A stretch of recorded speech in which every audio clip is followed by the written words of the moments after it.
Hello, sir. Nice to meet you. Namaste, Namaste. same here. Welcome to Arogyadham Retreat and Wellness Rishikesh. My name is Yogi Dr. Amrit Raj. As you asked me about Ayurveda, Ayurveda is science of life, and Ayurveda is very effective in chronic disease like cancer, cirrhosis of liver, fatty liver, infertility, migraine, asthma, psoriasis, eczema, chronic diseases, etc. But as you mentioned to me about infertility of male or female, friends, divine souls, I will say in infertility, Ayurveda has wonderful approach. So let's say if it is male infertility, low sperm count, in Ayurveda there are amazing herbal formulations. Like you can see the names, Shukra Matrikavati. The name itself says it helps to enrich the sperm count. Shukra Matrikavati, Push Dhanvaras. So I'm just mentioning these names to let you know I'm not prescribing you any herbs or herbal formulation, but I'm saying that in male infertility, Ayurveda has a very good approach in terms of diet, in terms of lifestyle, and in terms of herbal formulation. These three things are very important. Now, when it comes to female infertility, whether it is tubes block or the wall thickness of endometrium is less, or whatever hormone imbalance, PCOD, PCOS, whatever condition it is, again, injecting hormones is not a good approach in conventional medicine.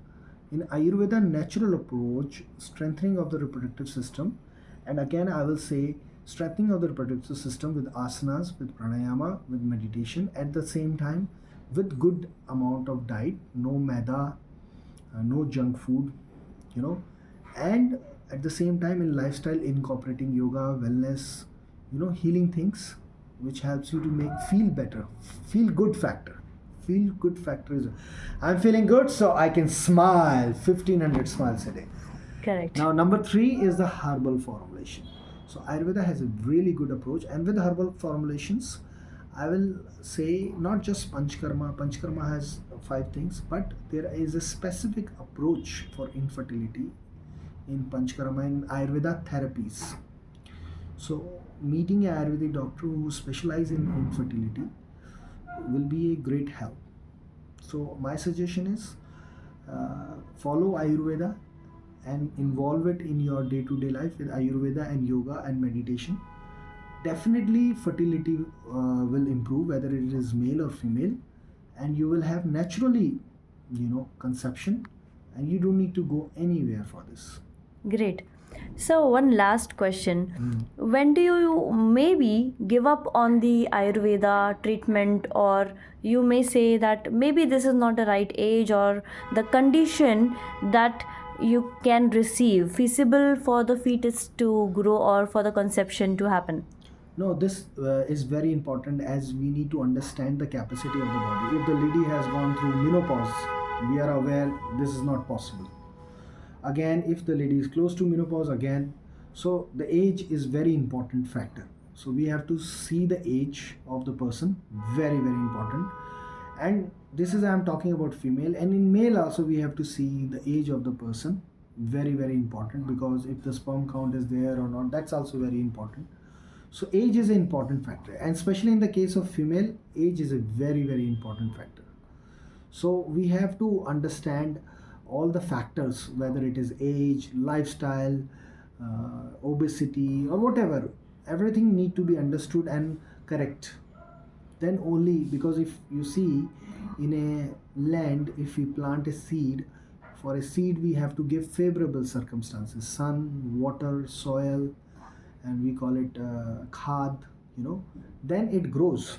In the same way, if you are looking for fertility of male and female, you have to give right circumstances, favorable condition to the male body and the female body, then only you can achieve fertility or conception. So True. everything is very scientific, and integrative approach is the best approach in So, fertility. integrative, you mean even the allopathy can come together with your treatment? Again, person to person, age to age, things differ. When we talk about integrative, we talk about Ayurveda, yoga, acupuncture, everything. Even allopathy if required, if necessary, important.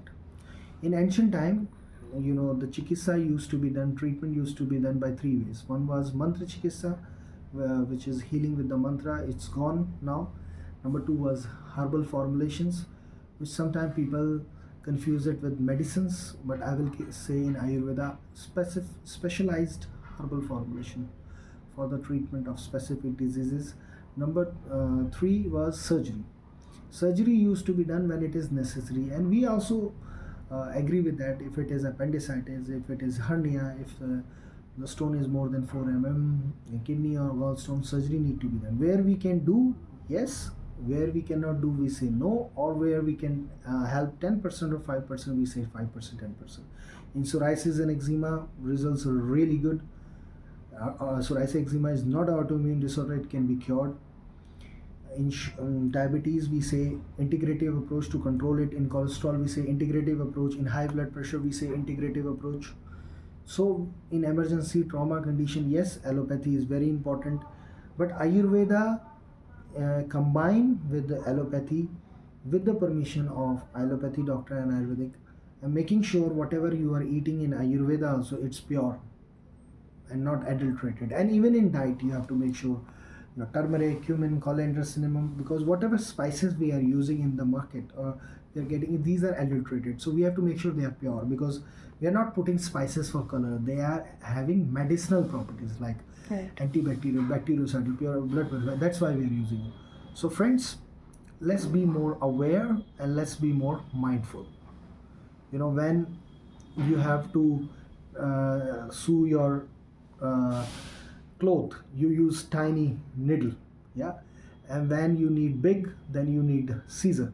So in the same way, you need to be mindful when to use yoga, when to use Ayurveda, or when to use allopathy. Be mindful. Thank And you you so will see much. you will achieve your goal. Namaste. Thank you so much for the insights.